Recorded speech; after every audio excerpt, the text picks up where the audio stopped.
Hello guys and dolls, welcome back. It's me, Cora. Today I'm going to be sharing with you yet another amazing Halloween tutorial, and I want to remind you guys that Monday through Friday this week I'm going to have a brand new video every day. This makeup right here was actually a promotional image for American Horror Story Freakshow, and I was like, oh my god, that would be so cool to do that makeup as like a, you know, kind of like a carny look, but like a sexy carny kind of situation. I will have information for everything that I used in the description box down below, as well as on vintageortacky.com. I will have links to the costume if you're interested. This could be a ringleader costume, this could be a tightrope walker, this could be just general carny groupie. Love to see if you guys end up recreating this look, so go ahead and share those with me at vintageortacky on Instagram, Facebook, or Twitter. And that's about it. I hope you're having a wonderful day, and let's go ahead and get started.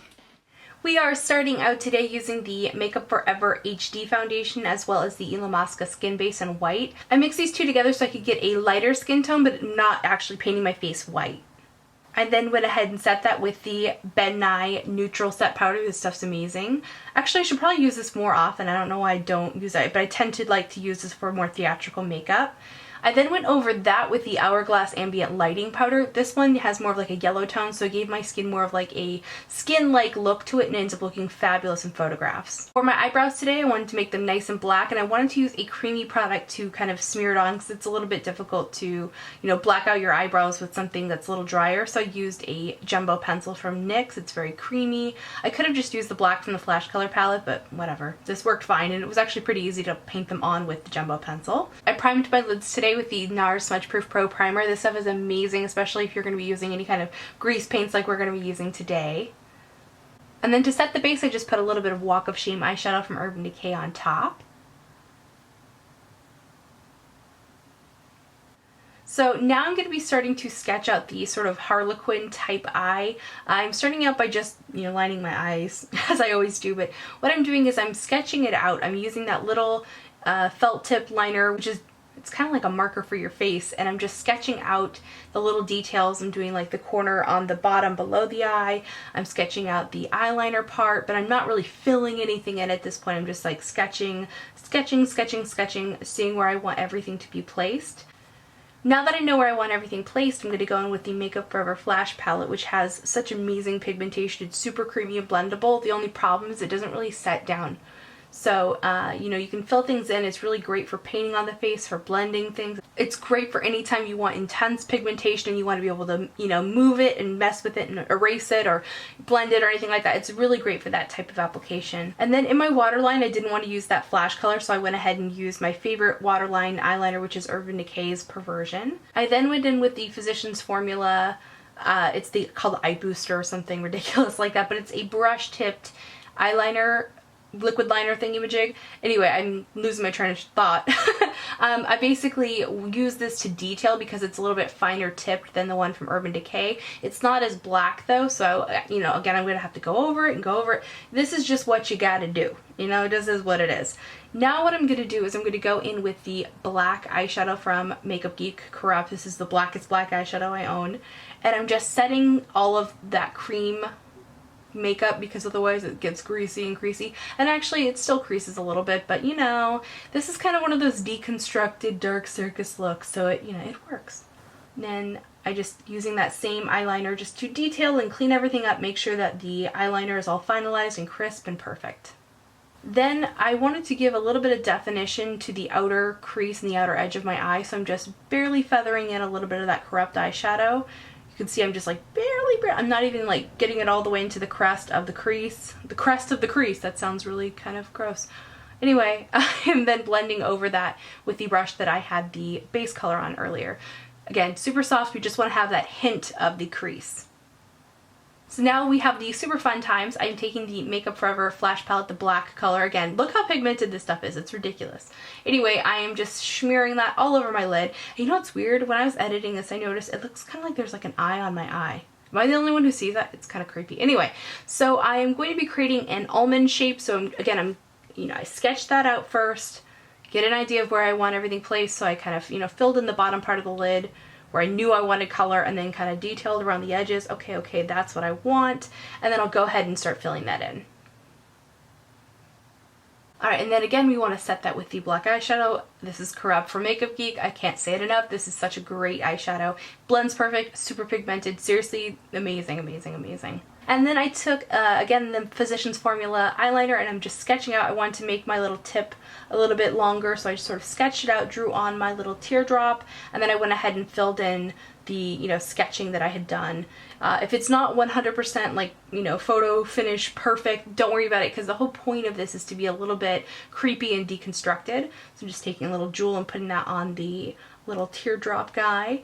Then I'm using my NYX Taupe blush to give me a little bit of a shape to my face, just because it was all one color. I don't want to do like, blush or anything with this, but I did want a little bit of shape to the face. Now I'm taking the Makeup Forever Flash Palette again, and I'm going to draw on my little red nose. this is a craft store brush. You can get these pretty much anywhere, just a little tiny detailed brush. And then I filled it in with another little brush thingy-majig.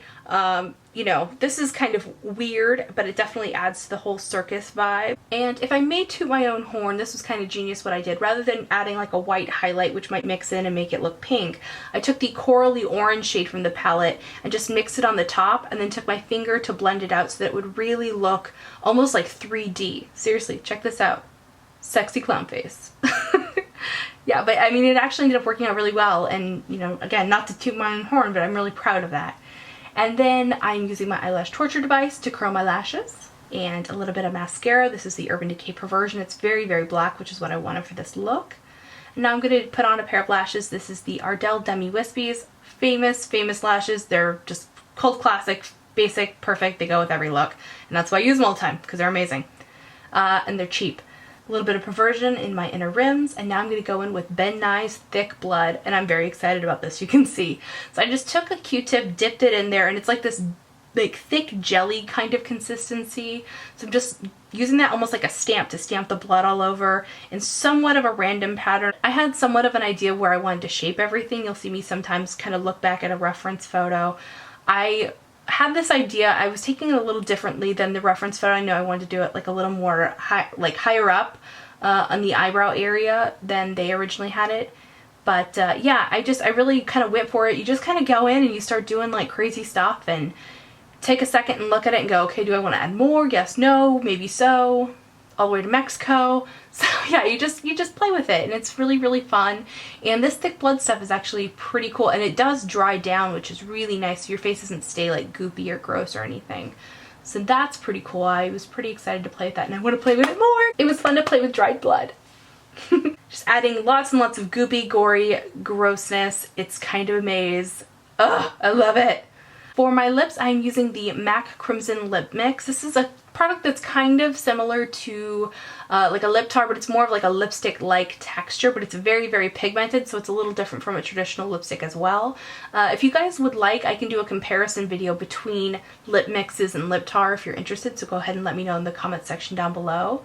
After I painted on this little heart lip thing, I went ahead and drew the little lines like they have in the photo, but I ended up changing up the lips. In the original look, the lipstick actually covers the entire top lip and then only a portion of the bottom. I started to do that. I was like, okay, let's do the full top lip. Yeah, sure. And then it kept transferring down to the bottom, and it was just too hard to make that work. It was just too much, high maintenance, and I still needed to talk a lot in order to film like the, outfit portion of it. This wasn't a photo shoot where I was a model and didn't have to talk, you know what I mean? So I went ahead and just filled in both of the top and the bottom lip, and then I ended up mixing in a little bit of the Flash Color palette in black in with the crimson color just to darken it up a little bit because it was a little bit too bright.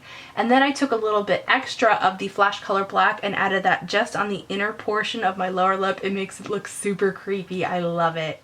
Here we have the completed makeup look. I hope you guys have enjoyed this tutorial. I absolutely love American Horror Story, so I had such a good time recreating that look for you.